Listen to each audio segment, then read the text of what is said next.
OK. Voilà. Le point numéro 1, nous sommes dans l'administration. C'est le règlement d'ordre intérieur concernant le conseil communal. Donc, on vous demande de l'adopter. Unanimité. Ah, M. Mattard, oui.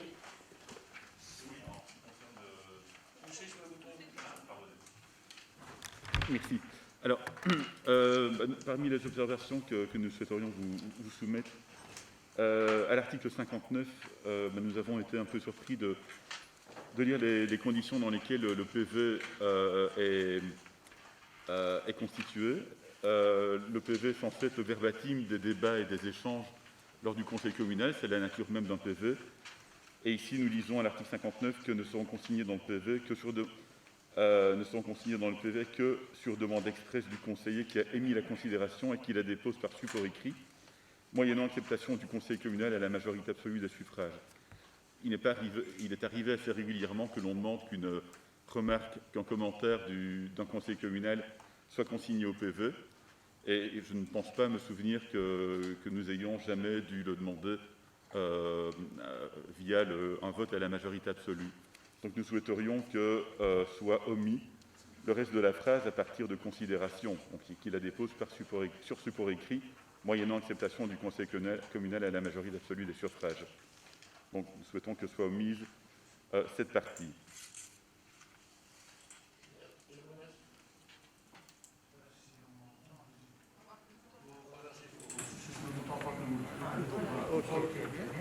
Et tout simplement, il s'agit, pour quelqu'un qui estime qu'on n'a pas bien retranscrit ses propos, de le signaler, mais pas de corriger et de faire dire au PV ce qu'il n'a pas dit lors de la réunion. Donc, si tout le monde est d'accord pour considérer que ce qui a été retranscrit n'est pas le reflet de la réalité, on le décide unanimement. Mais il n'est pas question pour quelqu'un de dire « on m'a mal compris, c'est pas ça qui est retranscrit, j'ai dit ça, mais je voulais dire autre chose ». Non. Donc, voilà la raison pour laquelle notre administration a prévu que quelqu'un peut demander la correction de ce qu'il a dit, pour autant qu'il le demande, un, et deux, que tout le monde admette que c'est bien ça qu'on avait compris.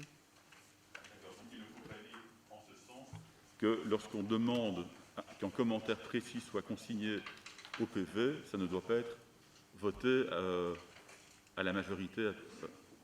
Donc si maintenant je vous demande, Monsieur le Bourgmestre ou Monsieur le Directeur général, auriez-vous l'obligeance de retranscrire précisément dans le PV ma demande? Est-ce qu'il faudra voter pour que ma demande soit consignée? Il faut distinguer la réunion où vous tenez des propos du PV. On ne va pas faire des PV encyclopédiques avec un compte-rendu intégral de ce qui se dit. On ne peut pas demander à notre administration de travailler dans un mot à mot sur tout ce qui a été dit, y compris les E, les A, les bégaiements et j'en passe. On doit essayer de transcrire la substantifique moelle de ce que chacun dit. Point. Si un conseiller estime qu'il a été mal entendu ou mal compris, et il le demande, si une majorité, en toute complaisance, estime que c'est vrai, on corrige. La discussion se fait lors de l'adoption du PV de la réunion précédente. D'accord. Donc, en ce sens-là, nous sommes d'accord.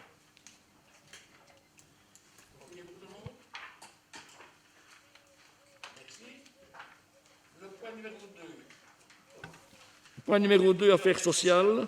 Plan de cohésion sociale, rapport financier 2019. Donc, on demande d'adopter. C'est une confirmation de la décision du Collège suite aux arrêtés de pouvoirs spéciaux. Pas de problème? Merci. Unanimité. Le point 2, plan de cohésion sociale toujours, rapport financier, article 18 2019. Confirmation de la décision du Collège communal, toujours suite aux arrêtés de pouvoirs spéciaux. Unanimité.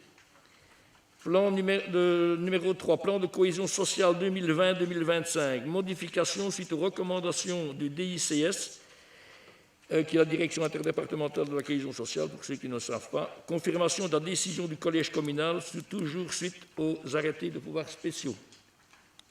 OK, unanimité.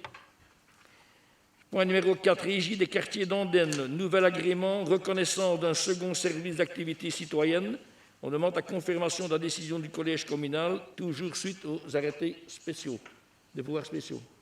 Unanimité. Point numéro 5, communication du procès-verbal de la réunion du 13 mars 2020 du comité de concertation ville CPAS. Unanimité? Faites une communication, de toute façon. Point numéro 6. CPS, Commission locale pour l'énergie, rapport 2019, c'est une communication. Pas de questions, pas de remarques? Merci. Chapitre 3, Association, Maison du tourisme, Vallée de la Meuse, Namur-Dinan, ASBL, désignation de Mme Gwendoline Williquet en remplaçant de Mme Natacha François. Je suppose qu'il n'y a pas de problème. Unanimité. Numéro 2, ASBL, Archéologie Andenaise, Cladina, désignation de Mme Gwendoline Williquet en remplacement de Mme Yvonne Tomasi. Pas de souci non plus, je suppose. Nous arrivons au point 4, les cimetières, déshabitations de sépultures. Pardon? Ah, pardon, excusez-moi, oui, j'ai repris mon ancienne feuille. Donc en urgence, Etiasco, SRL, donc Assemblée Générale Ordinaire 2020, vote à distance, représentation de la ville d'Andenne. Hop, c'est bon? OK. Alors.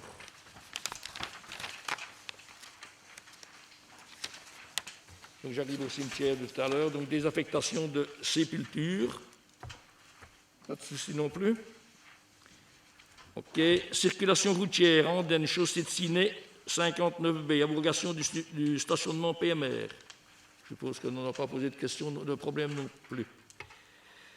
Numéro 2, Landenne, rue Auguste Séressia, zone d'évitement. Pas de remarques. Chapitre 6, le cours d'eau. Entretien des cours d'eau non navigables de 3e catégorie. Convention entre la ville d'Andenne et la province de Namur. Pas de remarques? Merci. Point numéro 2, cours d'eau de 3e catégorie. Gestion communale des cours d'eau non navigables. Le programme d'action sur les rivières par une approche intégrée et sectorisée de le Paris. Pas de remarques? Merci. Point numéro 7, nous passons au culte. Fabrice d'église d'Andenne, le compte 2019, approbation. Pas de souci. Fabrique d'église de Bonneville, compte 2019, réformation. Pas de remarque non plus. Fabrice d'église de Coutis, compte 2019, approbation. OK. Fabrique d'église de Mézeray, compte 2019, réformation. Toujours pas de remarque. Fabrique d'église de Thon, compte 2019, approbation. J'ai été un peu passé. Et Fabrice d'église de Petit-Ouaré, compte 2019, approbation. OK. Point numéro 7, Fabrique d'église de Villan-Ouaré, Vezin et Landenne-Seille et de l'église protestante de Seille, compte 2019, prorogation du délai. Pas de remarque non plus. Et en point numéro 8, en urgence, la Fabrique l'église d'Andenel, compte 2019, réformation. Je suppose que c'est dans la logique des choses, donc tout le monde est d'accord. Le point 7 bis, dans l'enseignement, en urgence, la commission paritaire locale pour l'enseignement communal, la COPALOC, désignation de Mme Gwendoline Williquet en remplacement de Mme Marie-Christine Mogui, démissionnaire. Pas de souci, je suppose. Oui, Mme Loba. Oui, alors j'ai juste besoin d'une petite clarification par rapport à... Oui, j'ai poussé. On m'entend pas? Comme ça va? Oui. Donc, juste besoin d'une petite clarification par rapport à ce point. Donc, lors de la dernière réunion de la COPALOC, le 4 mai, il nous a été annoncé à toute l'Assemblée que la désignation avait été faite dans le cadre des pouvoirs spéciaux, puisque Mme Mogui n'était déjà plus présente à cette réunion. Et donc, ici, je constate que ce n'est pas dans le cadre de ces pouvoirs spéciaux que le collège a fait cette désignation, puisque nous l'actons seulement aujourd'hui. Donc, j'aurais bien voulu savoir un peu pourquoi cette annonce avait été faite, alors que ce n'était pas le cas.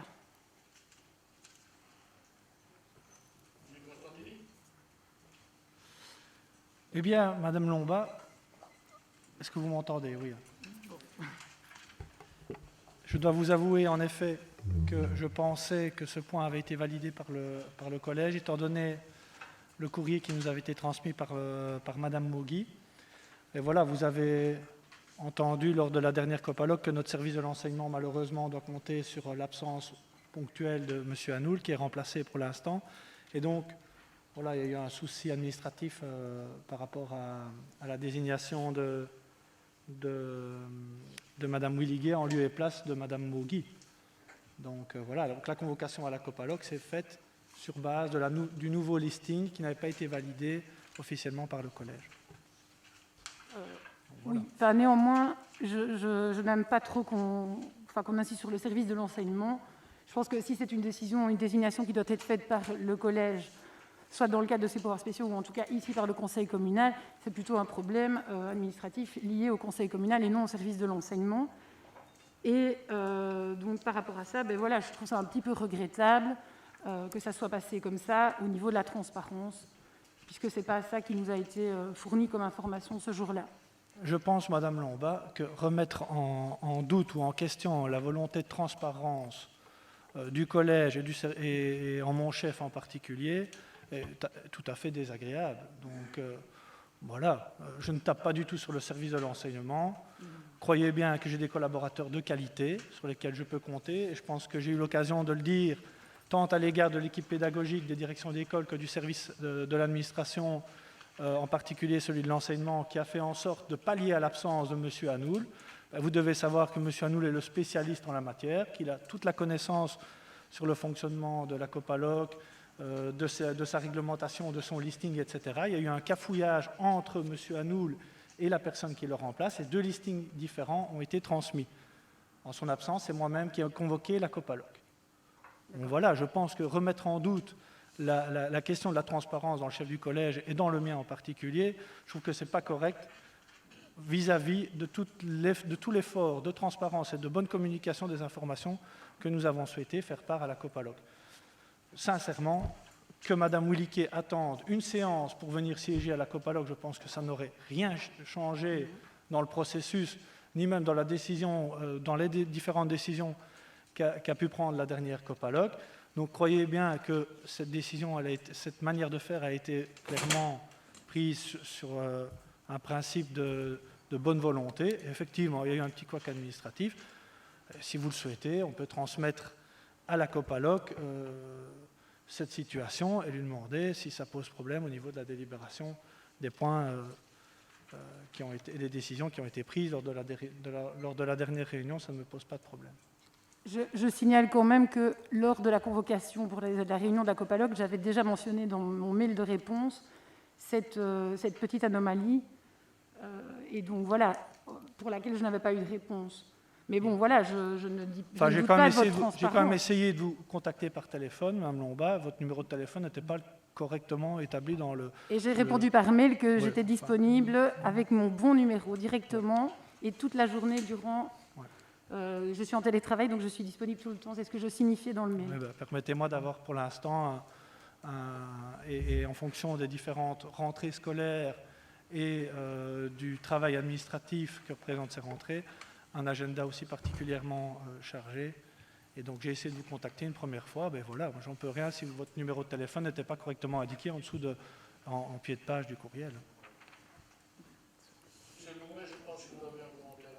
Oui, je suis surpris qu'on discute d'un problème par nature inexistant. Comme je pourrais dire, il n'y a pas de quoi fouetter un chat. Si on veut fouetter un chat, on va se mettre Mme Lomba Gaillard sur le dos. Que Mme Williger soit désignée en remplacement de Mme Mogui par le collège, par la voie d'arrêtés spéciaux, ce que vous entérineriez aujourd'hui, ou que ce soit par votre décision, mais très sincèrement, qu'est-ce que ça peut changer, sinon à chercher à la loupe le sexe d'une mouche? Voilà, je n'ai rien d'autre à dire. C'est de la procédure. C'est de la procédure, c'est tout. Voilà.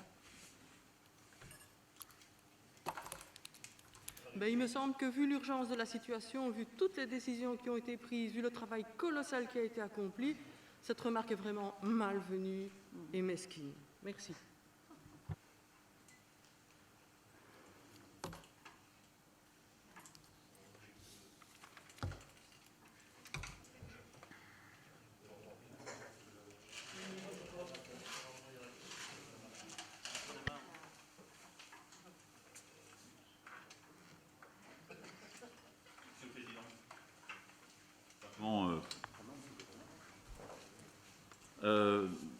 je regrette que à la fois l'Échevin, pour la deuxième fois, et une conseillère communale, n'ont comme autre argument que de parler de mesquinerie, de propos désagréables, chaque fois que le groupe ADN fait une remarque sur un détail de procédure. C'est peut-être un détail, c'est vrai, mais néanmoins, ça ne justifie pas systématiquement des propos désagréables, déplaisants, et ad hominem, effectivement.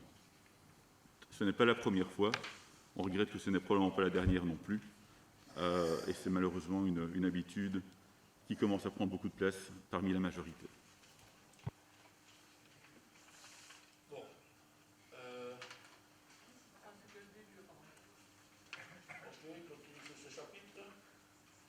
Ah, voilà. Bon, tout le monde a dit ce qu'il avait à dire. Nous passons au point 8, l'environnement. Commune zéro déchet, majoration de subsides, prévention, candidature de la ville d'Andenne, confirmation de la décision du collège communal, toujours dans le cadre des arrêtés de pouvoirs spéciaux. Donc, je pense que tout a été dit là-dessus. Point numéro 9, finances, crise sanitaire. Monsieur, Hop. bon, voilà. Pardon, je ne point vu là-bas derrière. Intervenir sur ce point-là. Bonjour à tous. Vous m'entendez? Donc voilà, le groupe ADN se réjouit évidemment de cette candidature. J'avais interpellé M. L'Échevin il y a quelques mois à ce propos-là, donc vraiment c'est une bonne nouvelle. J'aurais juste voulu avoir peut-être des explications, une présentation du projet. Enfin, est-ce que vous comptiez nous présenter ce projet en quelques mots? Et puis, autre chose, nous avons constaté pendant le confinement qu'il y avait pas mal de dépôts clandestins. On sait que ce n'est pas éligible dans ce plan-là, enfin, ça n'en fera pas partie. Mais ma question est la suivante. Est-ce que la commune va intervenir, enfin, qu'est-ce que vous comptez prendre comme mesure à ce niveau-là? J'étouffe dans mon masque. Bon, merci pour vos différentes questions. Nous nous inscrivons dans le cadre commune zéro déchet pour avoir un complément de subside. Bon, comme je vous l'ai déjà signalé l'année dernière, je pense que c'est l'année dernière, en somme, commune zéro déchet, il faut arriver au stade où nous avons moins de 100 kg de déchets ménagers par an, par personne. Ce qui est déjà le cas chez nous, on est à 82 kg. Mais pour ma part, j'estime qu'on peut encore faire mieux. Et alors, le fait de mettre ce comité d'accompagnement sur place et d'entrer dans cette procédure va évidemment conscientiser plus de personnes, avoir plus de relations entre la commune, les gens à l'intérieur de la commune avec les particuliers, et ainsi de suite. Voilà. Pour ce qui est de, on va dire, la démarche, si vous regardez bien la page 2 je ne vais pas relire tout, hein, tout est mis là-dedans, donc les démarches se font. Nous avons connu un petit couac dans le sens où le groupe de travail qui devait se mettre en place n'a pas pu se mettre, puisque la situation étant ce qu'elle est. Néanmoins, avec l'aide de l'Espace Environnement et le BEP, bien entendu, qui nous conduit dans cette démarche, nous allons établir en somme une connexion avec les différentes personnes. Donc, entre guillemets, on va faire ça par enquête, on va dire, sur Internet. Pour avancer un petit peu, parce qu'on a quand même des délais à respecter, bien que certains points soient repoussés.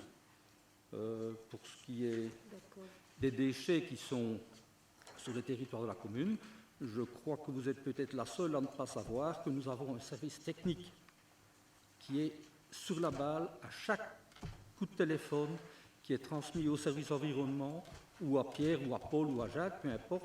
Nous avons un service technique qui ramasse les déchets. Évidemment, ça va faire monter un petit peu les déchets communaux, puisque ce sont des déchets sauvages. Mais n'oublions pas également que la police, dans ce cadre-là, nous aide bien fortement, parce que malgré tout, on parvient à retrouver certaines personnes qui ont très peu de scrupules.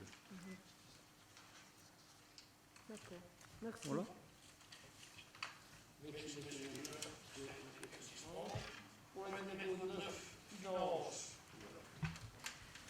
Finance, crise sanitaire Covid-19, allègement fiscal, délibération générale pour bénéficier de la compensation régionale. Je pense que là, il ne doit pas avoir de problème. Je peux ? Martine, oui. Oui.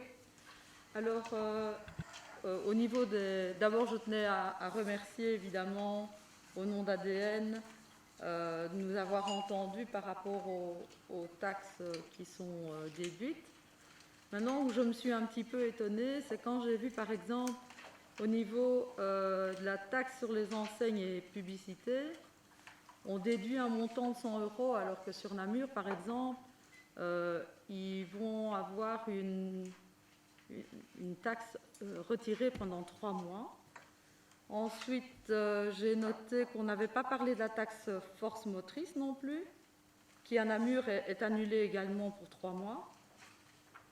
Je sais qu'on ne sait pas tout annuler, évidemment, mais ce sont des taxes, évidemment, qui seraient quand même importantes à retirer à tous ces commerçants qui ont été fermés, obligés de fermer et qui n'ont pas facile du tout. Il y a encore, dans l'ORECA, évidemment, des personnes qui se demandent quand est-ce qu'ils vont réouvrir. Au niveau de la redevance des terrasses, ça c'est parfait, c'est super bien pour ceux qui ont des terrasses. Maintenant, au niveau des personnes qui ont des magasins de vêtements, etc., je dis, à part les 100 € qu'on déduit sur leur enseigne, je n'ai pas vu grand-chose pour les aider, en fait. Donc là, je voulais demander un peu s'il y avait des choses qui allaient être faites en supplément ou si on allait en rester là au niveau des taxes. Moi, je veux bien répondre juste sur la taxe des enseignes qui a été fortement discutée. En fait, toutes les solutions peuvent être bonnes ou peuvent être des solutions. À savoir que les enseignes voulaient vraiment toucher les petits commerçants de lait, donc ceux qui ont le plus difficile. Et tu mets une proportion de ta taxe et tu retires que 3 mois. Tu payes 100 €, on va te retirer divisé par 12 fois 3. Ici, 100 €, tu ne la payes pas du tout. Et donc, on touchait plus à dire une déduction complète pour les petits indépendants, sans toucher à la grande distribution qui font partie de notre économie, on en est conscient. Mais bon, voilà, c'est pas les mêmes. Alors on s'était dit, on va retirer 20%, on va retirer 2 mois, 3 mois, difficile. Mais en faisant 100 €, c'était pour tout le monde. Et on calcule, il y aura près de 200 commerçants qui ne vont pas payer de taxes du tout. Donc voilà, sur ce côté-là, je peux répondre. Sur la force motrice, je vais laisser. Arrêtez. Bon, tout le monde avait entendu, je parle assez fort. Ok, merci. Moi, j'ai eu mes réponses. Voilà. Merci pour Voilà. ça. Et les autres petites taxes, effectivement, il n'y en a pas beaucoup. Les poubelles, ils n'ont pas consommé, donc ils ne paieront pas s'ils n'ont pas consommé. Les terrasses, on a fait le gros effort. Et sur le reste, vraiment taxes, c'est sur le précompte, malheureusement, qu'on aura un impact. Et aussi, j'ai vu sur Namur qui déduisait aussi la taxe égout. Est-ce que chez nous, on a cette taxe? Hop là, pardon.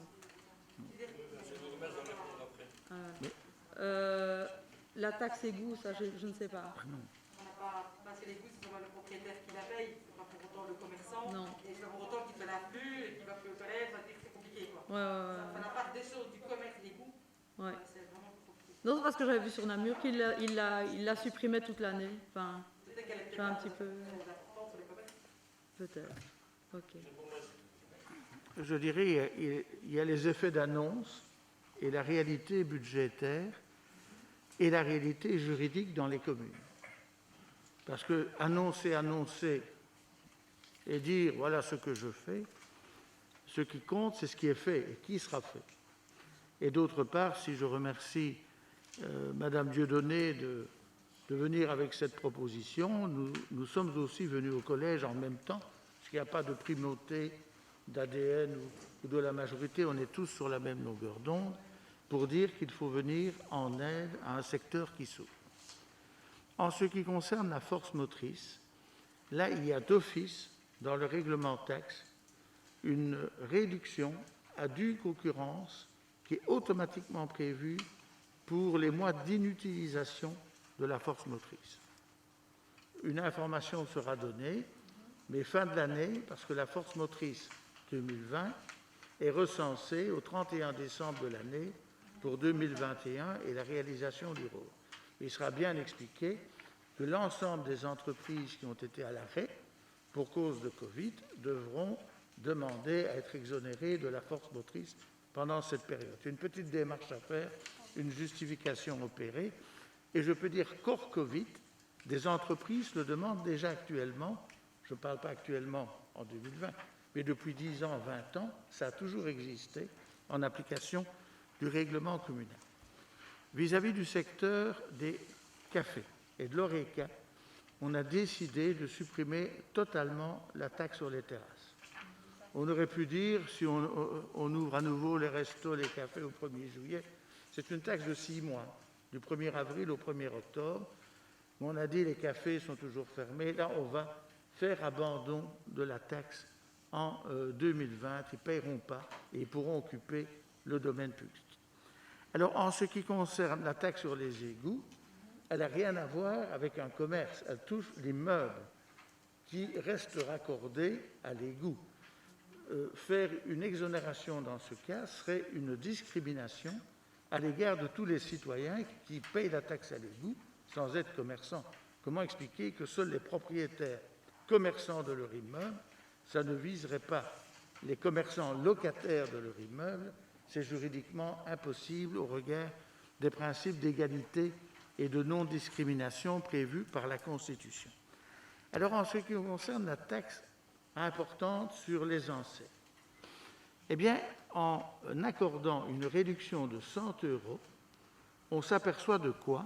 Et ça, je vous fournirai, si vous le voulez, le listing des contribuables, que la moitié des contribuables ne payent plus de taxes du tout, puisque la moitié des contribuables commerçants payent une taxe inférieure à 100 €. Ça veut dire que dans le règlement tel qu'il est proposé, une centaine d'autres commerçants qui payent entre 101 € et 199 €, au lieu de payer 101 € paye 1 €, et celui qui devait payer 199 € ne paye que 99 €. Et au-delà, qui sont les contribuables? C'est pour ça qu'on n'a pas voulu exonérer tout le monde, qu'on a voulu privilégier au regard du rôle les endonnés. Parce que les autres, ce sont parfois des taxes. Au total, c'est une taxe qui rapporte 60 000 €. Ce que nous avons voulu, c'est exonérer les petits commerçants endonnés. Mais dans cette taxe, vous avez par exemple une grande surface comme Match. Ils ont une taxe de 4 500 € par an. Ils auront droit à la ristourne de 100 €. Mais dire qu'on renonce pour les grandes surfaces à la taxe, ça voulait dire que si vous voulez mettre les petits commerçants sur un pied d'égalité, on exonérait un commerçant qui avait 70 € de 70 €, mais on exonérait une grande surface de 4 500 €. Et ça, manifestement, les grandes surfaces, et tout le monde le dit maintenant dans la presse économique, n'ont pas perdu dans la crise du Covid. Au contraire, elles n'ont jamais, d'après l'Éco, fait autant de bénéfices que maintenant. Donc nous avons voulu que l'exonération ne profite pas à des grands groupes, et j'ai cité Match, mais j'aurais pu citer Carrefour, Colruyt, Aldi, tous les autres, aucun n'étant excepté. Voilà pourquoi nous nous sommes, je dirais, forcés de faire vraiment un gros cadeau à nos commerçants endonnés, qui sont plus ou moins 300 dans les 400 contribuables. Voilà l'explication, Martine. Voilà, tout le monde est d'accord d'adopter la délibération générale du collège? OK, unanimité. Nous passons au chapitre 10, intercommunal. L'AIEG, Assemblée générale ordinaire du 10 juin 2020, mandat de vote à délivrer. Pas de problème?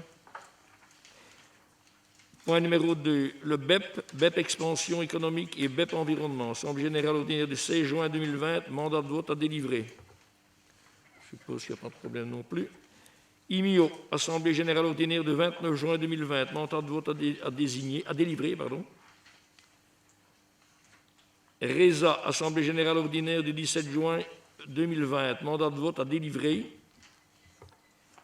Et 37 Noailles, Assemblée générale ordinaire du 30 avril 2020, mandat de vote à délivrer, confirmation des décisions de collège communal, arrêté de pouvoirs spéciaux.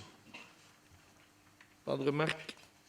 Merci. Point numéro 11, marché public. C'est une communication. Encore un. Moi, je prends toujours l'autre. Ah oui, en urgence, pardon. C'est encore mon ancienne feuille. L'INASEP, Assemblée générale ordinaire de 24 juin 2020, visioconférence, montant de vote à délivrer. Pas de souci. Marché public, passé par délégation, c'est une communication en 2019. Le point numéro 2, adhésion à la centrale d'achat du BEP, ayant pour objet la réalisation de rapports de qualité des terres par un expert agréé. Confirmation de la décision du collège communal, toujours dans le cadre des pouvoirs spéciaux. Le point numéro 3, communication, c'est un marché public passé par délégation. Je suppose que vous avez eu le temps de lire tout ce qui était écrit. Marché de fourniture, Covid-19, acquisition de 25 000 masques en tissu. Confirmation de la décision du collège communal dans le cadre toujours des pouvoirs spéciaux. Remarque de M. Sermon. Oui, merci, Monsieur le Président. J'espère que vous m'entendez. Juste 2-3 petites précisions rapides. Est-ce qu'on peut avoir des infos? J'ai lu dans les documents que c'est la société Qualis qui allait nous fournir les masques. Est-ce qu'on a déjà une idée extrêmement précise de la date de réception des masques?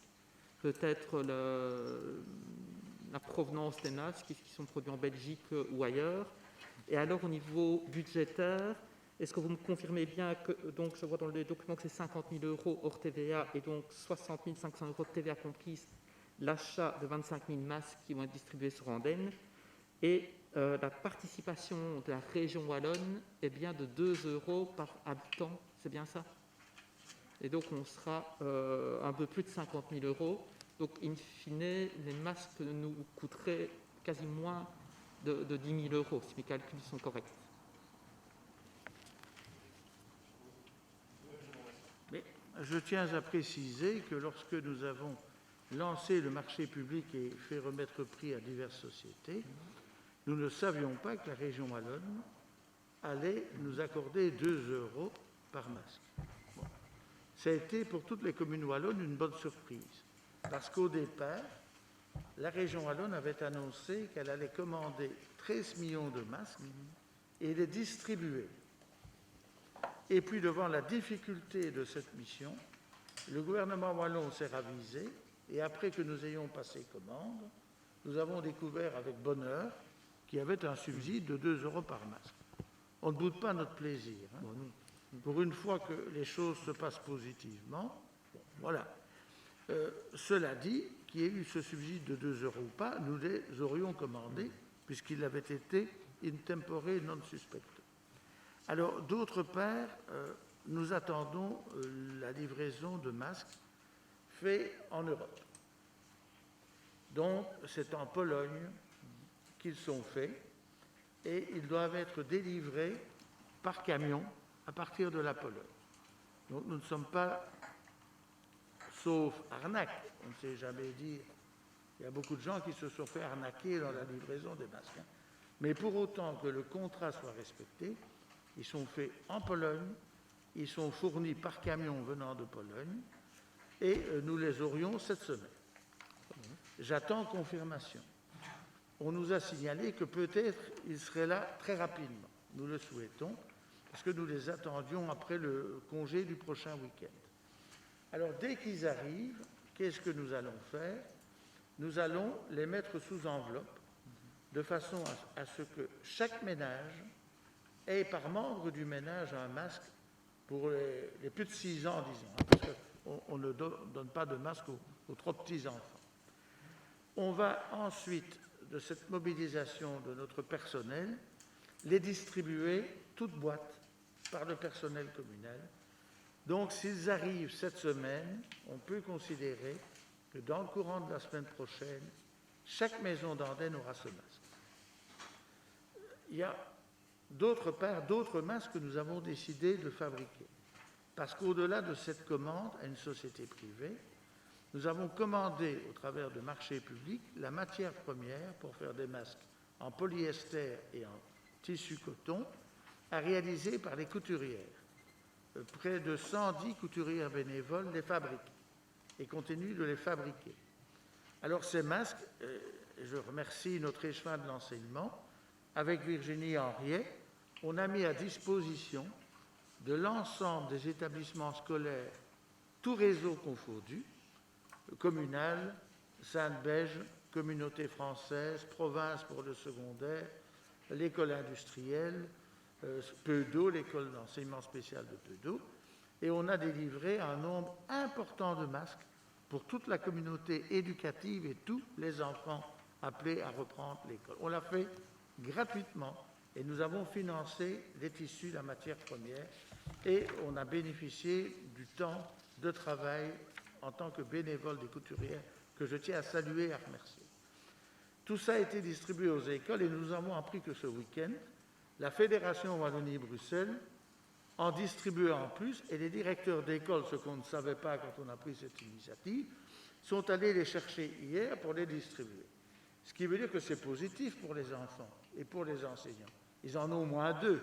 Ils ont celui de nos couturières et ils ont ceux qui sont fournis par la Fédération Wallonie-Bruxelles. Alors, autre masques encore, le fédéral a annoncé, et c'est le ministre M. Goffin, en charge de la Défense nationale, qui a annoncé que l'État fédéral allait commander un masque pour tous les Belges. Magnifique. Voilà, c'est la Défense nationale qui doit faire le marché. Alors, pour l'instant, on fait des paris pour savoir, au sein de la cellule de crise, quand ils vont arriver. Alors, on a fait échéancier, ils arriveront pour le 1er juin, pour le 15 juin, le 1er juillet, 1er septembre. Toute plaisanterie mise à part, il est positif que l'État puisse cette fois fournir également un masque. Ça veut dire qu'il y aurait finalement au minimum 2 masques, sinon 3 ou 4, par, je dirais, enseignant, par enfant en âge de fréquenter l'école, et au minimum 2, sans oublier qu'après les fournitures de l'école, nous avons aussi des masques faits par les couturières qui sont distribués à des publics cibles qui en ont besoin, et nous pensons particulièrement aux travailleurs exposés. Je dois vous dire aussi que le Fab Lab a fait un travail exceptionnel en réalisant des milliers de visières en plexiglas qui ont été distribuées gratuitement à tous les agents de la fonction publique locale ville CPS, mais également aux commerçants, aux grandes surfaces qui ont été autorisées à ouvrir avant les petits commerces. Et nous avons contacté l'ensemble des petits commerçants qui ouvraient le 11 mai pour leur dire que ces masques étaient mis à leur disposition.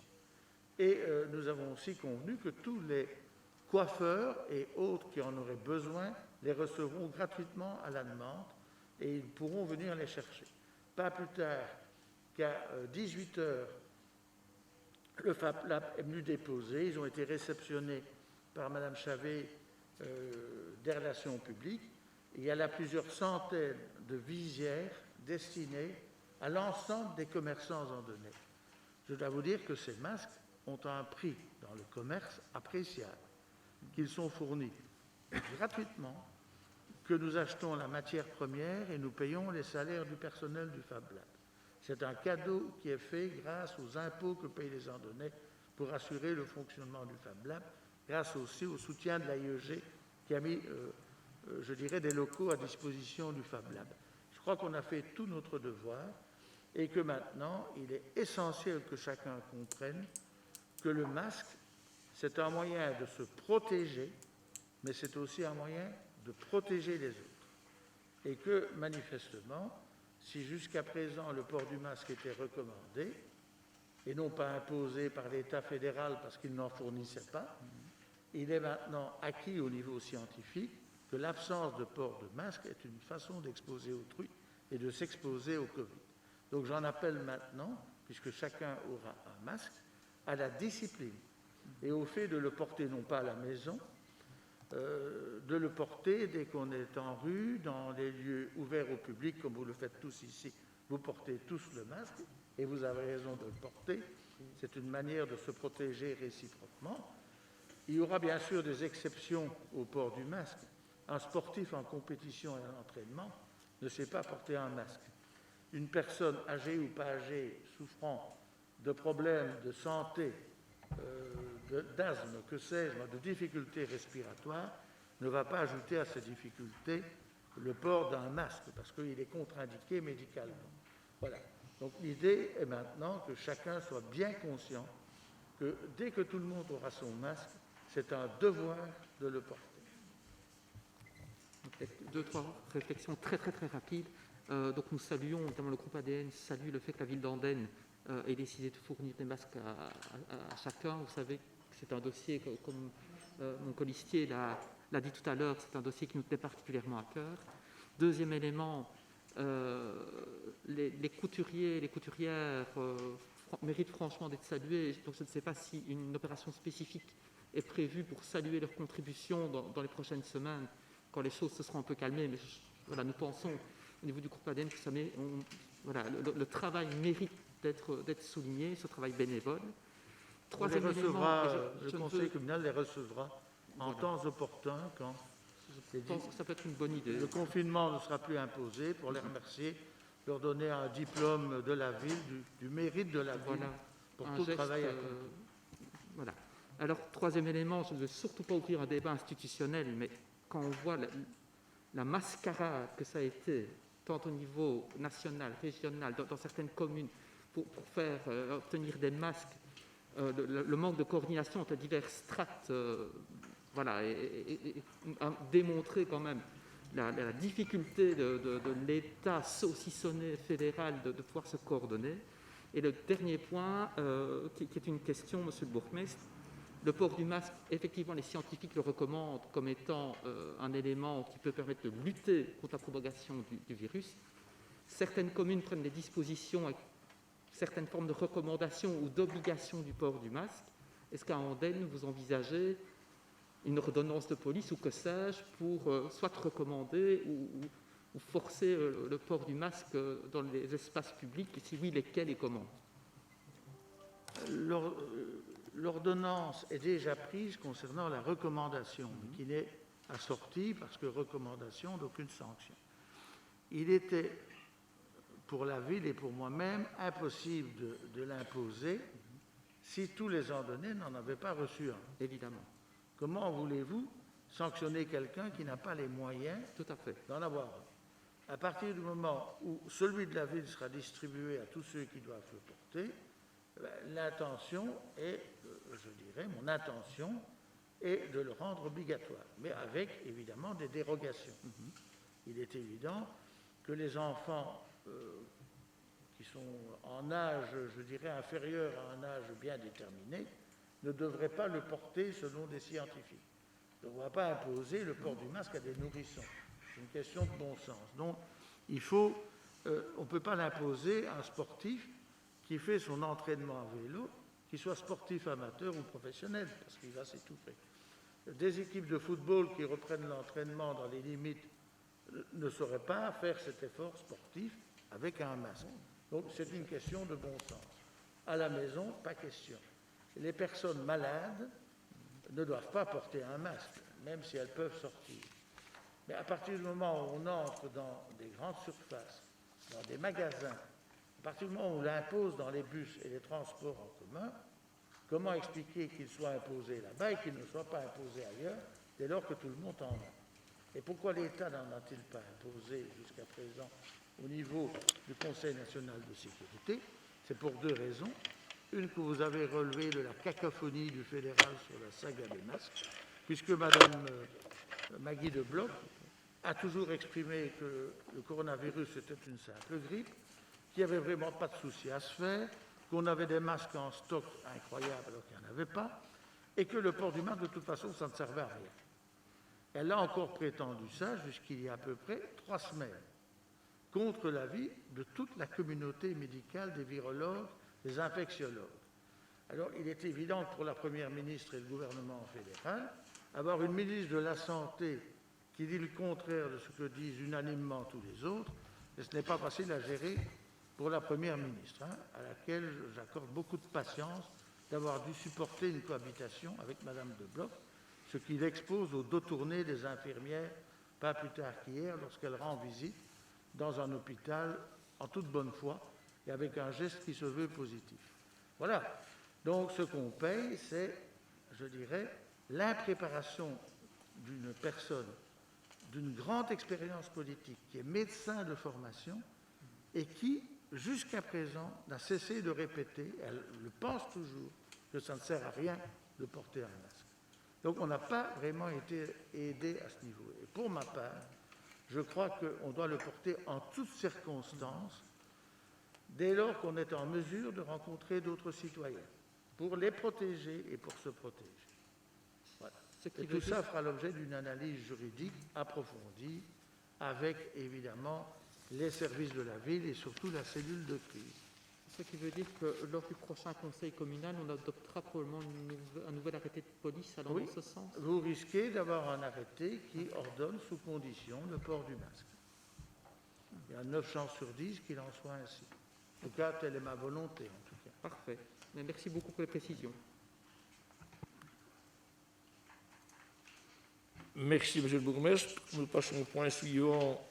Marché de travaux échelonnés pour les voiries 2020. Je suppose qu'il n'y a pas de souci pour ça. Marché de travaux échelonnés toujours pour les trottoirs 2020. Marché de travaux échelonnés d'entretien des canalisations de récolte des eaux et de ruissellement de voiries pour 2020 toujours. À Bonneville, rue du Centre, aménagement d'un plateau tech. Et enfin, le point 5, réfection du mur de l'ancien cimetière de la Mèche. D'accord pour tout le monde? Nous passons au point 14, de patrimoine. Andenne, lotissement communal, dit de la Basse des Cannes, vendu le numéro 1, profit de monsieur et madame NAIAB, confirmation de la décision du collège communal dans le cadre des pouvoirs spéciaux. En cohérence par rapport à nos précédents votes sur le point, le groupe ADN s'abstiendra sur le point 14.1. Pour les autres, unanimité. Enfin, oui, pas unanimité évidemment. Le point numéro 2, Andenne toujours, acquisition par la ville d'Andenne du bâtiment 6 place du chapitre 9-10, levée de l'option d'achat et décision définitive. Confirmation de la décision de collège, toujours dans le cadre des pouvoirs spéciaux. Pas de souci, peut-être avoir un petit mot sur le futur de ce bâtiment de la place du chapitre. Coupe-ton. Oui. Mais voilà, nous avons un bâtiment voisin du centre administratif de la place du chapitre que nous avons acquis pour un prix, après adjudication, qui était quasiment à 40% du prix demandé initialement. Donc, nous l'avons acquis à un prix raisonnable. On a payé il y a quelques mois la compte de 10% au comité d'acquisition. On attendait l'accord ministériel fédéral du ministre Kunz sur la cession de ce bâtiment des finances, puisqu'il a la régie des bâtiments dans ses attributions. Et l'autorisation vient d'arriver, permettant au conseil communal de lever maintenant l'option et de l'acquérir définitivement, puisque l'acquisition par la ville était suspendue à votre accord. Alors ce qu'on va y faire, on va analyser avec beaucoup d'attention toutes les potentialités. C'est un bâtiment qui pourrait servir sur le plan social, dans le cadre d'activités sociales qui ne sont pas logées pour l'instant correctement. Cela pourrait aussi être très utile à l'école industrielle et commerciale qui se situe à proximité et qui se trouve pour partie dans les locaux de l'Athénée, pour partie, je dirais, dans des locaux des anciennes, du bâtiment des Sœurs de la Charité. Et il peut y avoir même un troisième type d'option concevable dans le cadre de partenariats de type social. On n'a pas non plus écarté la possibilité d'un accord avec la province de Namur quant à l'utilisation de ce bâtiment. Donc, vous devez savoir que M. Fourneau est venu le visiter et que la province pourrait peut-être être intéressée par un partenariat avec la ville. Donc, on a plusieurs options sur la table de discussion et on va s'accorder un nombre de mois de réflexion suffisant pour, à partir de 2021, aller dans un sens déterminé. Mais nous ne l'avons pas acquis pour le contempler et ne rien en faire. Soyez-en conscients. On va l'utiliser à bon escient, mais ce bâtiment, vide depuis 4-5 ans, a subi les outrages de son inoccupation. Voilà. Et c'est un bâtiment qui, pourtant, 2 ans avant d'être fermé, avait fait l'objet d'une rénovation lourde par la Régie des bâtiments. Comme quoi l'État, parfois, s'y prend comme personne d'autre, en pire, pour gaspiller l'argent du citoyen. Puisque l'État a investi plus pour la restauration 2 ans avant de le fermer que nous ne l'achetons. Ce qui est à la fois malheureux pour l'État, et pour nous, ce ne l'est pas. Mais c'est vrai que cet espace, à l'endroit, pour le prix obtenu, est un prix relativement inespéré sur le plan du marché immobilier. Merci, M. le bourgmestre. Point numéro 3, Andenne, rue de Stu, 23, délimitation de la propriété A avec le domaine public communal, chemin 68. On vous demande d'approuver le procès-verbal de bornage du 5 février 2020 du géomètre Bontempi. Pas de problème? Approbation? Unanimité. À l'Andenne, parc d'activité économique de la Housseille, convention de financement du 16 juin 2010, signature d'un avenant. Unanimité. À Seille, rue de Tramaca, cession gratuite de la ville d'Andenne d'un terrain de la Société Wallonne du Logement. Confirmation de la décision du collège communal suite aux arrêtés du pouvoir spéciaux. Monsieur Christian Matin. Merci, Monsieur le Président. Ici, j'ai consulté le dossier. C'est un projet de décision qui vise donc à acquérir gratuitement un terrain de 700 m² rue de Tramaca. Pour ceux qui connaissent, il se trouve dans le virage un peu plus haut que l'ancienne gendarmerie. Ça, c'est pour les plus anciens qui connaissent bien Seille. D'après le dossier, donc, le collège envisage d'y créer un parking aux frais de la ville. Comme l'achat du terrain est gratuit, ma foi, c'est un projet que nous pouvons soutenir. Mais ce projet fait un petit peu écho à l'acquisition récente d'un terrain rue Annès, aussi dans l'optique d'en faire un parking. Et donc je me demande quelle est la stratégie du collège sur ce plan. Est-ce que c'est dans le but d'améliorer l'accessibilité des trottoirs pour les piétons? Parce que rue de Tramaca, je peux vous dire que c'est un gros problème à certains endroits. Et si c'est le cas, évidemment, c'est une excellente idée. Est-ce que la création de petits parkings se base sur une analyse objectivée des besoins qui sont prioritaires en termes de stationnement? Rue Annès, le besoin est objectivé par le projet de rénovation urbaine, malheureusement avorté, mais le parking arrivera lui-même. Qu'est-ce qu'il en est rue de Tramaca? Voilà, donc quoi qu'il en soit, il y a un besoin de stationnement à hauteur de ce futur parking, donc le projet est évidemment positif et on le soutiendra. Merci pour les réponses. Oui, ce dossier est tout à fait étranger à l'acquisition du terrain rue Annès. Rue Annès, l'acquisition, comme je l'ai exprimé, est dictée par la volonté, sitôt le parking réalisé rue Annès, d'interdire le stationnement dans la rue du Condreau, dans ce virage à angle droit entre la chaussée de Ciney et la rue Annès, rue du Condreau, où là c'est vraiment très compliqué. Mais pour interdire le stationnement, encore fallait-il proposer à la 12-13 série de voitures qui peuvent stationner rue du Condreau d'avoir un emplacement de substitution. Donc là, l'acquisition se justifiait pour interdire le stationnement ailleurs. Rue Tramaca, le contexte est tout à fait différent. Toutes les maisons, un peu comme rue du Condreau aussi, mais elles n'embarrassent pas, elles n'encombrent pas la route régionale. Elles ne sont pas stationnées sur la route régionale, ce qui est interdit. Puisque la route régionale, entre, je dirais, le pont et l'autoroute, est une route fréquentée dans les deux sens. Donc il n'y a pas de stationnement sur la route régionale qu'il faille éviter, contrairement à ce qui se passe rue du Condreau.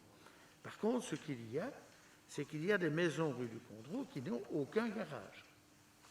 Donc les personnes qui ont des voitures doivent, pour l'instant, de façon illégale pour certains d'entre eux, les stationner sur leur trottoir, risquant une amende à tout moment de la police, puisqu'on ne peut pas stationner sur les trottoirs, sauf si on aménage des trottoirs notamment pour y stationner, mais ils ne sont pas suffisamment larges que pour y mettre, je dirais, des voitures.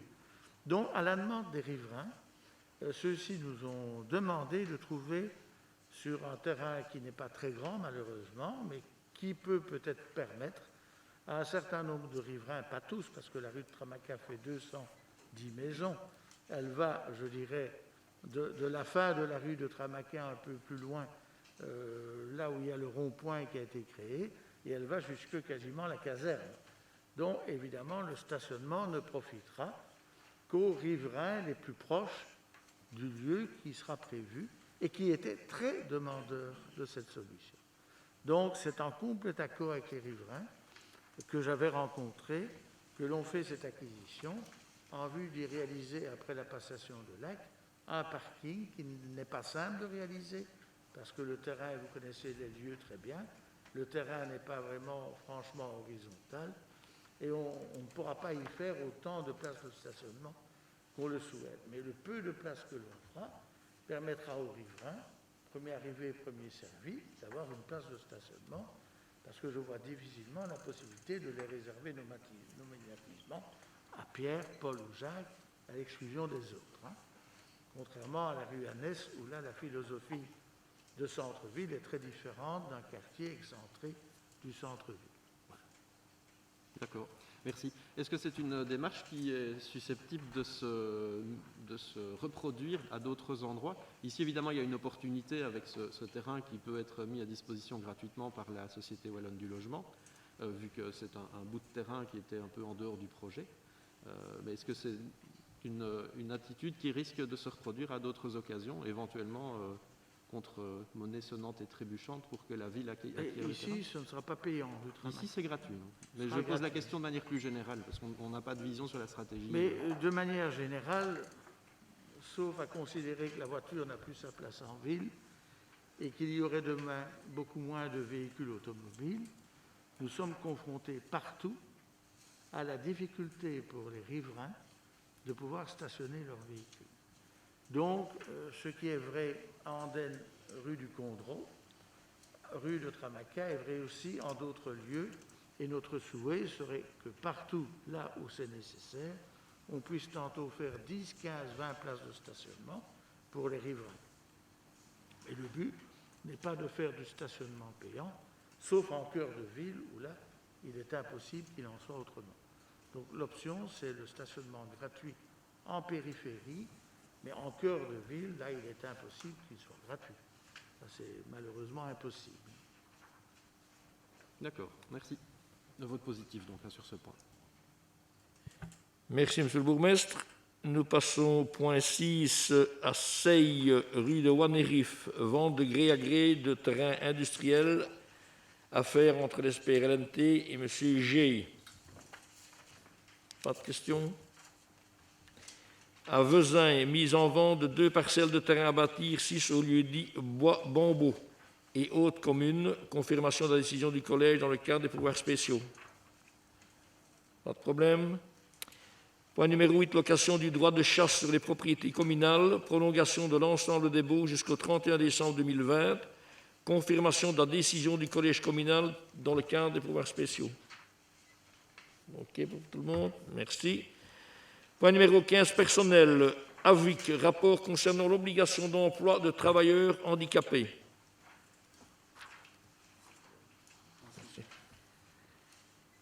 Merci. Point numéro 2, CPAS, recrutement d'un directeur général, tutelle d'approbation, confirmation de la décision du collège dans le cadre des pouvoirs spéciaux. Je suppose que là, il y aura des remarques. Oui, Monsieur Sermon. Proposition du groupe ADN, un amendement que nous souhaiterions apporter donc à ce point, à l'article 1.a de la délibération du CPAS, donc en haut de la 3e page de la délibération. Donc nous souhaiterions ajouter juste à la fin du point A et donc pile avant le point B en haut de la page, la phrase suivante qui serait donc les candidats présentant cette épreuve écrite, voire éventuelle dispense ci-dessous, doivent la réussir avec un minimum de 50% des points et en cas de réussite, ils peuvent accéder à l'épreuve orale reprise sous point B. il nous paraissait important d'ajouter cette précision pour la bonne et simple raison que c'est la deuxième fois que nous organisons cet examen, que le Conseil de l'action sociale a décidé de ne pas reprendre un des 4 lauréats du concours pour des raisons de niveau, plusieurs raisons nous ont été évoquées à l'époque. Et donc nous estimons que pouvoir créer cette première barrière de l'examen écrit allait pouvoir nous permettre de recruter des gens de meilleure qualité. Les autres CPS procèdent comme généralement avec un examen écrit qui est éliminatoire. Et donc cette proposition, nous l'avons faite au regard de la réforme du décret justement concerné par cette problématique. Et donc cette proposition est tout à fait dans le cadre du décret.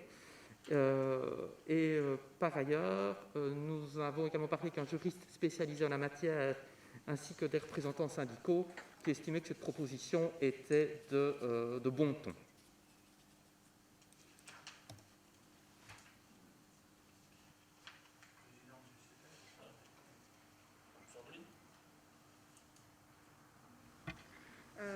Ce dossier a été préparé par notre juriste, M. Campagne, qui l'a fait en fonction du décret, justement, qui a été de l'arrêté du gouvernement wallon du 20 mai, excusez-moi, je me trompe sur la date, de l'arrêté du 24 janvier 2019, qui fixe maintenant les conditions. Donc, pour ma part, je ne sais pas si on peut changer en cours de route comme ça une délibération qui a été voté au niveau du Conseil de l'action sociale, juridiquement, excusez-moi, je ne suis pas juriste, mais je ne sais pas si on peut changer comme ça, qui est passé au collège communal pour approbation dans le cadre des pouvoirs spéciaux. Et donc, voilà, je ne suis pas fermée, mais juridiquement, je pense que ça va encore retarder notre procédure, alors qu'on souhaite aller de l'avant et avoir enfin un directeur général. Donc, voilà, moi je me tourne maintenant vers les juristes qui font partie de la ville d'Andenne et qui sont ici. Donc, juridiquement, il faudra effectivement que le Conseil de l'action sociale revalide la modification. Oui, ça va encore nous prendre du temps. C'est passé en concertation syndicale. C'était la modification du règlement de travail dans le cadre de l'accession au poste de directeur général. Si on doit recommencer toute la procédure, on est parti encore pour on perd un mois quelques de temps. mois. Hein. On perd un mois de temps, ça c'est clair. Un mois, il reste concertation syndicale, concertation ville-CPS, conseil de l'action sociale, conseil communal. Il y a encore 4 étapes encore à franchir. Oui, le temps est peut-être le prix de la qualité, mais voilà, on a déjà tellement de retard que, au niveau du groupe ADN, on se dit qu'on préfère... Écoutez, vous avez été les premiers à nous reprocher que ça prenait du temps, donc on s'est avancé pour aller de l'avant, et maintenant vous nous demandez de faire marche arrière. Ah non, on ne vous demande pas de faire marche arrière. C'est vrai qu'on vous a dit où en est le dossier, quand arrive-t-il. C'est vrai que nous nous en inquiétions, vous avez tout à fait raison. Maintenant, voilà, le dossier arrive, nous proposons un amendement qui est juridiquement correct et qui, pour nous, fera en sorte que la procédure sera de meilleure qualité. Maintenant, voilà, c'est une proposition que fait ADN, nous y tenons tout particulièrement. Vous avez la possibilité d'en discuter. Parce que je vous rappelle que c'est une procédure qui va être mise en place par un jury qui va être désigné. Donc, moi, je n'ai même pas la main là-dessus. Non, mais sur la procédure, voilà, nous estimons que l'écrit éliminatoire nous paraît être un élément important et pour en avoir parlé avec des juristes mais et des représentants pas le syndicaux, contraire. Ils nous disent que l'idée n'est pas saute du tout. Donc, voilà, ce qui est malheureux, c'est que ça vient ici maintenant, quand on est à la fin de la procédure, avant de lancer l'appel à candidature et de la composition du jury, et que vos représentants n'ont pas poussé le point. Ils ont soulevé ce point lors du débat. Oui, mais bon. Ils l'ont soulevé, et voilà. Après le débat du conseil communal, nous en avons reparti au niveau du groupe. Moi, ça m'embête réellement. Je peux comprendre votre position, mais ça m'embête au niveau du temps qu'on va encore perdre pour le recrutement de ce fonctionnaire, de ce haut fonctionnaire du CPS, dont on a vraiment besoin. Donc, voilà. Oui. Je dirais que je peux comprendre M. Sermon et je comprends parfaitement la présidente du CPS. Donc dans l'épreuve, il y a 60 points pour l'épreuve écrite, 40 points pour l'épreuve orale. Et l'idée de M. Sermon est de dire que sont éliminés d'office pour l'épreuve orale et n'y accèdent pas ceux qui n'ont pas fait la moitié des points à l'épreuve écrite. Il me semble que si quelqu'un est pété à l'épreuve écrite, c'est-à-dire s'il ne fait pas 50%, même si ce n'est pas écrit expressis verbis, je ne vois pas un conseil de l'action sociale, sauf à considérer qu'ils sont frappés par un élan de folie furieuse, aller nommer quelqu'un qui fait 20 points sur 60 à l'épreuve écrite et qui fait 31 points sur 40 à l'épreuve orale, soit 51% des points. Tout à fait d'accord avec vous. Eh oui. Le Donc texte ça me l'autorise. paraît, ce que vous dites, couler de source, qu'il n'est pas besoin de l'écrire, que même en tant que tutelle, ville, si le premier était pété à l'écrit, je proposerais de ne pas le désigner. Je suis tout à fait d'accord avec vous. Mettons la sécurité juridique pour éviter Voilà. un éventuel recours. Enfin, peu ou que importe, sais-je. ça aurait peut-être dû être formulé comme ça. Oui. Ça a échappé aux uns et aux autres. Vous n'avez pas tort, vous n'avez pas raison. Mais moi, ce que je vous dis, et je le dis solennellement, quelqu'un de pété à cette épreuve écrite ne sera jamais désigné, bon sang. Mais oui. Mais oui. Ça me paraît certain. Bon, mais si je peux dire un petit mot, je pense que, ce qu'on a dit tout à l'heure, c'était décidé dans le cadre des pouvoirs spéciaux, donc vous avez émis vos remarques et on le comprend, mais je pense qu'il faut clôturer le chapitre à ce niveau-là.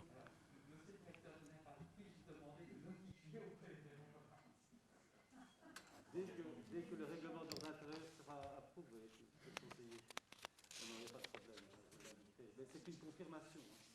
On ne peut plus modifier cette décision, sauf à la refuser pour des motifs fondés, ce qui n'est pas le cas.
Bon.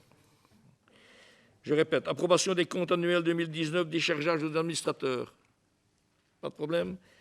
Contrat de gestion, toujours dans le cadre des Régies des Sports, hein, et approbation du règlement des espaces publicitaires des complexes sportifs communaux. OK, tout ça est bon. Revitalisation urbaine, approbation de compromis de vente et aliénation de quote-part communal terrain dans l'écoquartier, 56e délibération. C'est une confirmation de la décision du collège dans le cadre des pouvoirs spéciaux. OK. Convention de revitalisation, avenant numéro 4, désolidarisation des membres de la Société momentanée pour l'avenir. Donc, on demande d'approuver aussi dans cette convention. Monsieur Martin, oui.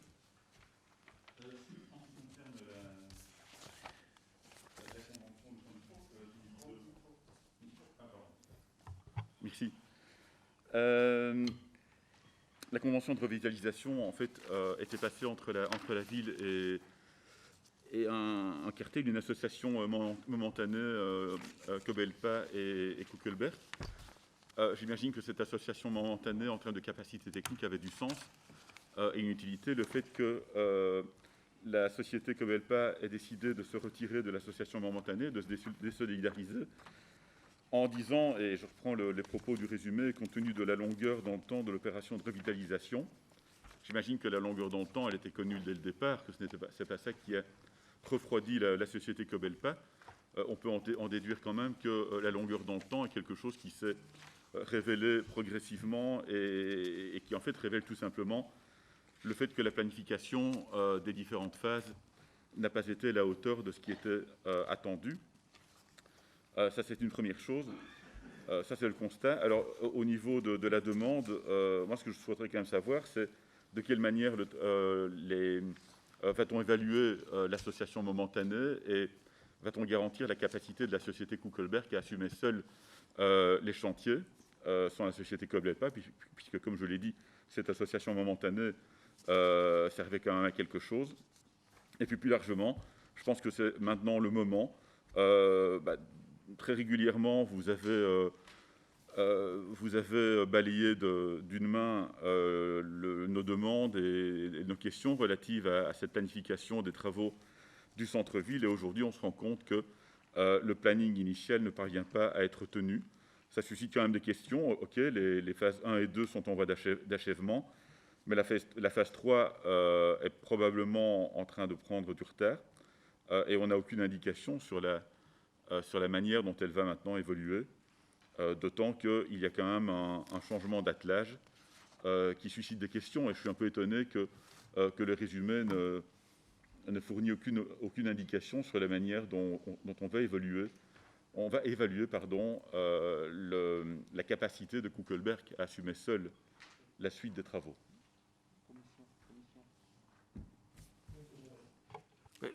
Je répondrai, M. Matter, que l'association n'a pas su respecter ce qu'elle envisageait comme planning de réalisation, d'exécution et de vente, parce que ces procédures de revitalisation sont extrêmement complexes.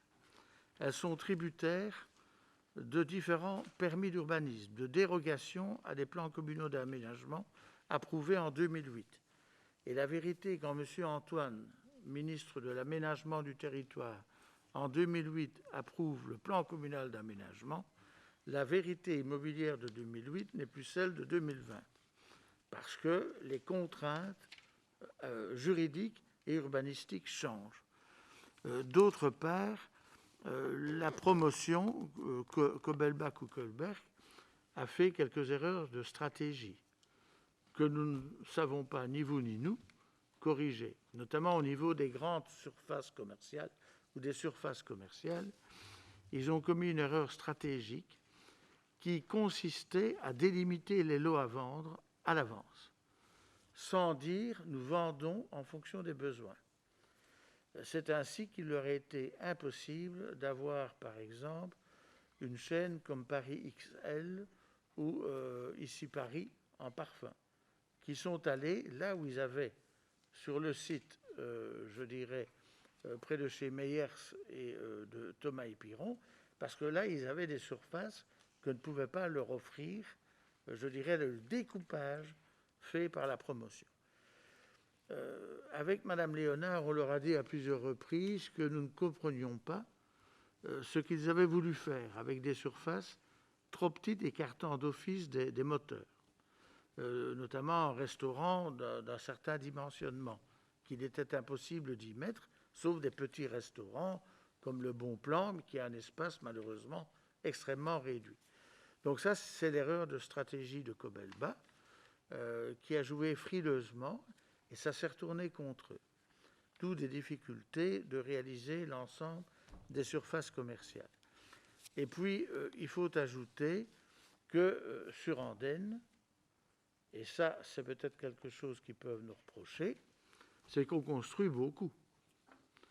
Et qu'ils auraient voulu qu'on interdise les permis partout pour qu'ils soient les seuls à vendre des appartements. C'est ce qu'ils sont venus nous demander à un moment donné. Et je me souviens leur avoir dit, tant pis, si vous ne respectez pas votre timing, et moi je ne vais quand même pas empêcher, sur des terrains à Sey ou ailleurs, des propriétaires et des promotions de faire des projets immobiliers parce que vous voulez le monopole de la vente des appartements sur Andenne. Je peux vous dire que j'ai connu le cas d'un Andennais qui a été à 2 doigts d'acheter un appartement dans la promenade des Ours, et puis il a pu acheter un appartement d'une dimension équivalente au terrain de football de Seille via Matexi, qui, pour une même superficie, coûtait 90 000 € de moins. Et il a acheté à Seille, chez Matexi. C'est un exemple parmi d'autres qui font que les prix étaient élevés, et voilà, et qu'ils ont vraiment peut-être exagéré, Cobelba, dans les prix. Puis à un moment donné, ils se sont rendus compte, l'actionnaire principal de Cobelba, il faut savoir, vous savez qui est l'actionnaire principal de Cobelba, c'est Bezix. Bezix a décidé à un moment donné de réduire ses investissements en Belgique et de consacrer l'essentiel de son développement vers des pays où l'actionnariat de Bezix est très présent, puisque c'est un actionnariat majoritairement égyptien, pour le savoir. Et Bezix, avec la fameuse tour de Dubaï et d'autres, ont décidé de réorienter leurs actions vers l'international et vers le Moyen-Orient. Et quand ils nous ont fait part de leur souci de partir, nous avons constaté que Koelberg, lui, croyait au projet.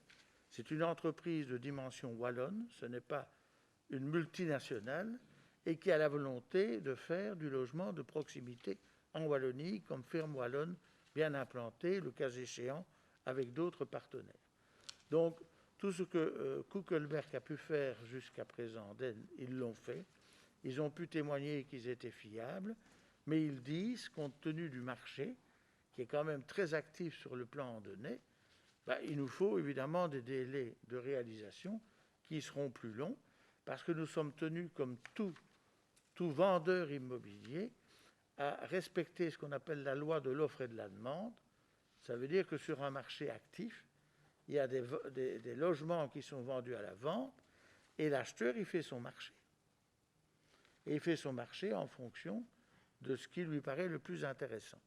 Donc, le centre-ville a beaucoup d'intérêt pour des personnes d'un certain âge, mais quand Thomas Piron fait un projet en bordure de Meuse avec vue sur Meuse, des gens, à la limite, se disent « je préfère payer un peu moins cher qu'au centre-ville et avoir vue sur Meuse ». Mais ça, vous ne l'empêcherez jamais. Quand Asselin Concept Confort fait 48 logements sur base du PCA adopté par M. Philippe Henry, qui sont maintenant terminés et commercialisés pour l'instant avec une vue importante sur Meuse, évidemment, ça fait de la concurrence au centre-ville. Et moi, je ne peux pas décemment interdire. À Namèche, il y aura bientôt, on a délivré un permis pour 64 logements près de l'école de Namèche. C'est évident que si des gens achètent à Namèche, ils n'achèteront pas en plein cœur de ville. Voilà, nous sommes un peu victimes, c'est ce qui fait que le temps de vente est plus long, d'un attrait, non pas seulement de Cobelbach ou Koelberg, mais de beaucoup d'investisseurs qui veulent de ci, de là dans l'entité, que ce soit dans les sections éloignées, que ce soit à Asselin, que ce soit à Namèche, que ce soit ailleurs, et qui veulent construire. Donc voilà la raison pour laquelle on n'a pas respecté le timing. Mais si j'avais eu une politique négative consistant à refuser tous les permis, on aurait terminé tout le centre-ville. Mais au prix de quelle injustice et au prix de quelle perte pour la commune. Et j'ai toujours refusé d'entrer vis-à-vis de Cobelbach dans cette politique de restriction, en disant tant pis. Moi, je ne vais pas freiner la construction, que ce soit à Asselin, que ce soit à Namèche, que ce soit à Thon, que ce soit à Vezin, que ce soit à Seille, que ce soit à l'Andenne, ou que ce soit dans d'autres endroits d'Andenne, pour privilégier une société avec laquelle nous avions un marché, je dirais, tel que prévu. Voilà l'explication, il n'y en a pas d'autre. Mais je reste optimiste pour l'avenir. Je ne peux jamais garantir qu'une société privée est là pour l'éternité, mais vous savez comme moi que quand ce n'est pas une qui fait un chantier, d'autres peuvent le faire et les achever, et qu'il n'y a pas de société avec laquelle nous soyons, je dirais sentimentalement, ça n'existe pas, ou par nature, ou par un intérêt incompréhensible, liés. Nous sommes tout à fait indépendants de l'ensemble des promoteurs. Merci pour vos explications, mais 2008, c'était la préhistoire du dossier. Et moi, personnellement, il me restait beaucoup plus de cheveux que j'en en ai maintenant. 12 ans quand même, et la donne était la même. Je veux dire, l'équilibre entre le potentiel d'acquisition d'acheteurs dans le centre-ville et les possibilités de construction, d'achat de terrain dans les localités avoisinantes a toujours été le même. Ce rapport de force, cet équilibre-là, il existait. Bon, d'une certaine manière, cette convention, c'est un peu un réquisitoire contre le planning initial qui n'était manifestement pas tenable, en tout cas sur lesquels on ne pouvait pas se reposer, puisqu'il y avait les risques que vous avez évoqués maintenant, avec le risque d'achat ou en tout cas de choix des acheteurs vers les localités avoisinantes plutôt que vers le centre-ville. Ce que je remarque aussi, c'est un problème d'équilibre dans la politique d'aménagement du territoire de la commune, puisque, heureusement, nous avons aujourd'hui une commission de développement territorial. Je pense que cette question devrait être abordée au sein de la commission. Nous avons demandé à plusieurs reprises que ce dossier puisse faire l'objet d'un accompagnement par le conseil communal. Nous l'évoquons aujourd'hui à la faveur de ce problème inattendu qui est la défection de Cobelpa. Mais néanmoins, d'une manière beaucoup plus structurelle, il serait intéressant qu'on puisse quand même l'évoquer en commission et qu'on puisse enfin faire le point sur le calendrier réel de ce dossier qui nous mobilise nos débats depuis maintenant 12 ans et même plus. Enfin, moi, je n'étais pas encore là, mais même beaucoup plus longtemps, avant même que, comme vous l'avez rappelé, le ministre de l'Aménagement du Territoire de l'époque n'approuve le dossier en tant que ministre du Développement territorial. Il y a beaucoup d'eau qui est passée sous les ponts. Et je trouve qu'il est un peu dommage, j'ai presque envie de dire pathétique, de voir dans quel état se retrouve le dossier aujourd'hui, avec quel retard. Donc notre demande, nous, c'est que ce dossier fasse enfin l'objet d'un monitoring en commission et qu'on puisse vraiment faire le point sur le planning, sur le calendrier. Parce qu'à défaut, on a l'impression que le centre-ville connaît des phases d'arrêt et d'incertitude et qui ne relèvent, en tout cas qui ne sont pas compatibles avec la notion de service public. Ça, c'est une dernière chose que je souhaiterais ajouter en conclusion, c'est qu'on n'est pas ici dans une simple opération commerciale, immobilière commerciale, on était dans un projet de service public. Et j'ai le sentiment que la manière dont vous l'évoquez ne va pas dans le sens de ce service public, mais simplement du constat d'une simple logique de marché avec une logique d'offre et de demande. Ce qui est le cas, je ne suis pas du tout contre le fait qu'il y ait une logique de marché, mais c'est avant tout un projet de service public pour offrir à Andenne un centre-ville rénové et beaucoup plus convivial qu'il ne l'a été il y a quelques années. On est bien parti, en tout cas on était bien parti, mais on souhaiterait pouvoir enfin effectuer un vrai monitoring sur la suite du chantier. Monsieur le Président, je ne veux pas polémiquer, mais il est des mots que je ne peux pas admettre. Dire c'est pathétique ce dossier. C'est quoi le pathos? Le mot est totalement inapproprié. Qu'y a-t-il de pathétique et qu'auriez-vous fait, vous qui savez tout, si vous aviez été à notre place? Dites-moi ce que vous auriez pu apporter comme valeur ajoutée dans le traitement du dossier. Sauf à nous dire que vous souhaitez qu'une commission du développement territorial se réunisse pour évoquer le dossier. Elle se réunira après les vacances. Elle aurait pu se réunir si on n'avait pas eu le Covid. On a réuni une commission des finances, on a réuni une première fois cette commission d'aménagement du territoire. Croire que nous n'avançons pas, que nous n'avons pas nos projets, que M. Kuckelberg, le gérant de cette société, n'a pas des projets intéressants dans ses cartons, c'est faire fi d'une réalité. Vous aurez connaissance des plans et du nouveau planning qui nous a été présenté. M. Sampoli et moi, je le prends en témoin, nous avons reçu les plans d'un projet admirable pour achever cette rénovation du centre-ville. Ils vous seront présentés en septembre. Ces plans feront l'objet de demandes de permis, seront exécutés et me paraissent être beaucoup plus réalistes que le projet initial conçu par l'association momentanée. Et pour ma part, je trouve que la réorientation que j'ai découvert lors de cette rencontre en présence du premier échevin va tout à fait dans le bon sens. Mais tout cela vous sera présenté. Mais le mot, c'est pathétique, franchement, comme si le ciel allait nous tomber sur la tête, partout tâtisse, rien ne va plus, qu'est-ce qui nous arrive? Enfin, finalement, quand on n'a rien à proposer sauf à critiquer, on tient ce type de propos. Pas du tout, c'est un propos d'une opposition vigilante. Non, enfin, oui, ben c'est votre devoir de critiquer, mais ce n'est pas la critique qui fait avancer le SMIC, comme dirait M. Dac, originaire de Châlons-en-Champagne et qui fut un humoriste bien connu.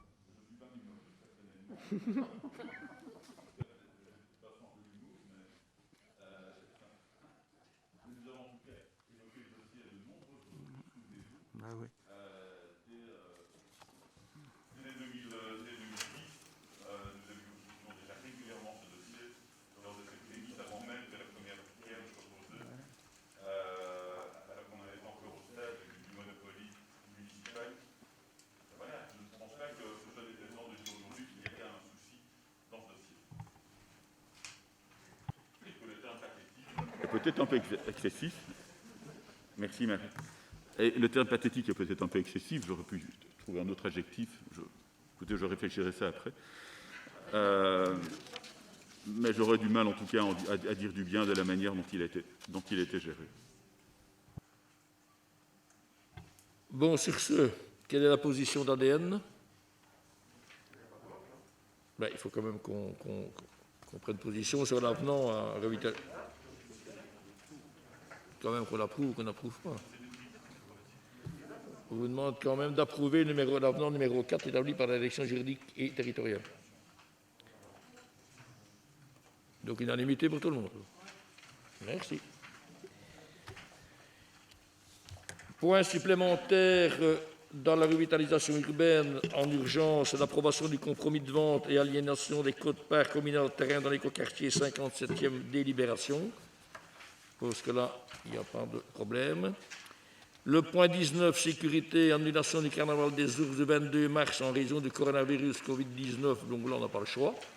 On s'est masqué aujourd'hui, c'est déjà pas mal. Et la tutelle, communication de diverses décisions prises par l'autorisation de tutelle. Donc, pas de problème non plus, je suppose, à ce niveau-là. Il n'y a pas de... Pardon ? Il n'y a pas de question d'interpellation. Donc nous... Monsieur Raskin. Monsieur le bourgmestre, j'avais une petite question d'actualité de 15 secondes qui, vu le contexte, je sais que ce n'est pas l'usage, mais vu le contexte, je pense qu'elle intéressera aussi la population. J'espère que vous aurez la bienveillance de bien vouloir nous répondre. Vous savez que le dernier CNS a permis la réinstallation des marchés dans les communes, mais que la décision dépend des collèges communaux et des bourgmestres. Avez-vous déjà pris une décision par rapport à ce point? C'est juste pour que la population est certainement intéressée de connaître votre position par rapport à ça, sachant effectivement que la restriction, c'est 50 échoppes maximum. Nous avons débattu de cette question vendredi et la question sera tranchée vendredi prochain. En collège communal, la décision du collège de réouvrir le marché, évidemment, mais nous sommes confrontés à deux difficultés quant à la localisation, indépendamment du Covid. La première difficulté, c'est qu'il y a des travaux en cours sur la place des Tilleuls de rénovation du revêtement. Ça complique les choses puisque des entreprises sont en chantier. Une entreprise, en l'espèce, l'entreprise de ferme. On s'était dit on va le faire à l'Arena. Mais à l'Arena, là aussi, il y a un double chantier. La régie a commandé, et c'est une entreprise Colas qui est adjudicataire, la rénovation de la surface en tarmac de la plus grande partie du parking. Je ne parle pas de la partie derrière la MO et vers la rue Wouters. Et d'autre part, une autre entreprise que notre premier échevin pourrait vous citer, comment Vincent ? Thomasen, doit faire des travaux à l'intérieur de l'Arena. Ce qui veut dire que le parking qui a été déjà rénové antérieurement va être mobilisé par l'entreprise qui fait les travaux dans l'Arena, et l'autre partie doit faire l'objet d'une rénovation. Alors c'est un peu compliqué. C'est pour ça qu'on n'a pas pris la décision de les réouvrir ce vendredi et d'attendre vendredi prochain, parce que nous avons deux alternatives à étudier.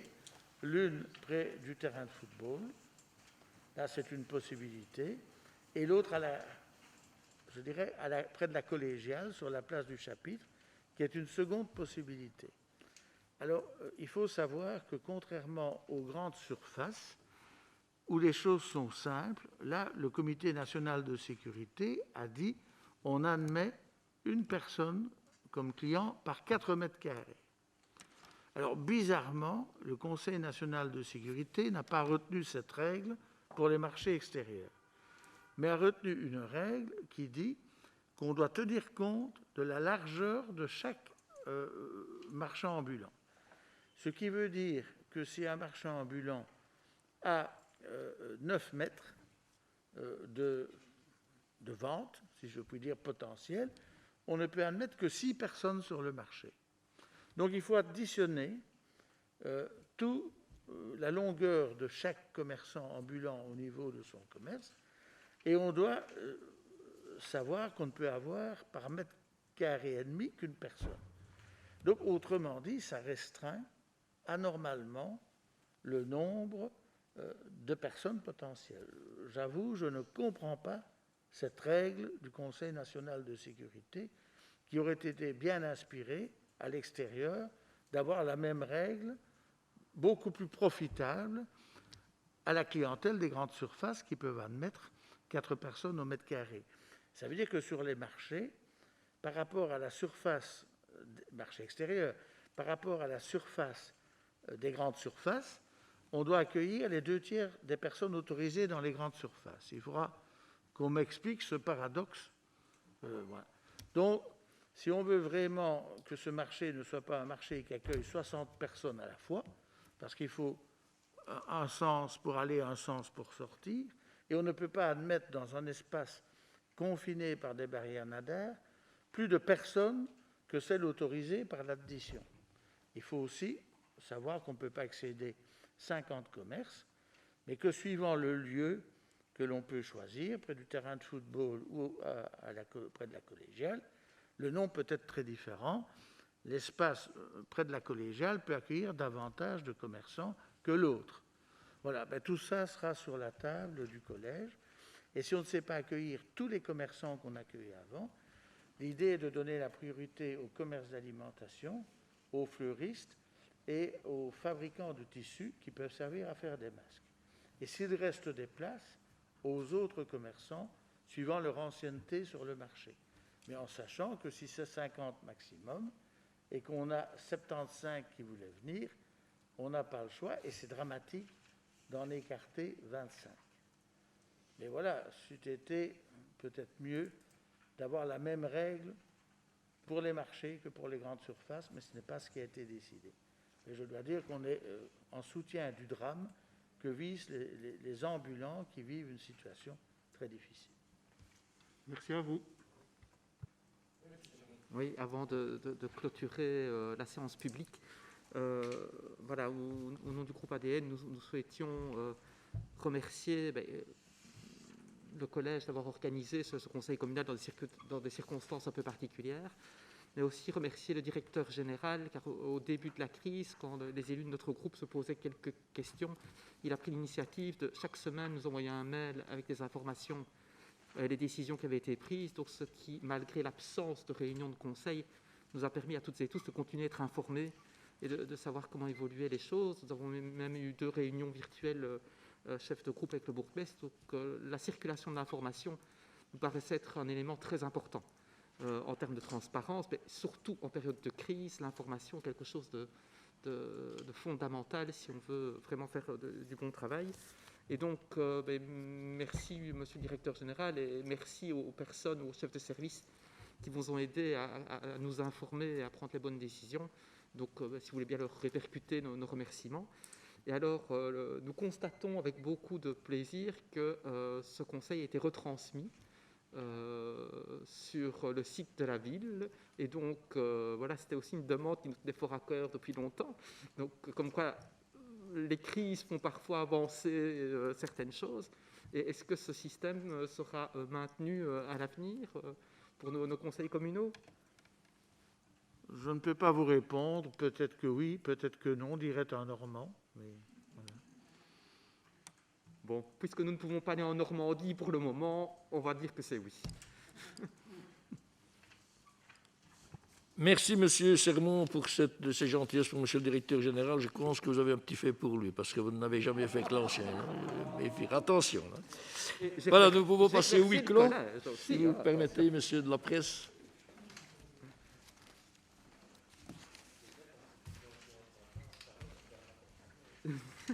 Je souhaiterais aussi, Monsieur Sermon, Monsieur le Président, profiter des quelques moments avant le huis clos et pendant que le public nous quitte, profiter des quelques instants qui me sont impartis pour remercier l'ensemble du personnel communal de la régie du CPAS qui, dans cette crise du Covid-19, ont fait un travail, je pense, admirable, et je pense surtout au CPAS qui a été confronté à un danger permanent dans les maisons de repos et de soins et qui s'est acquitté de cette tâche avec un dévouement exceptionnel.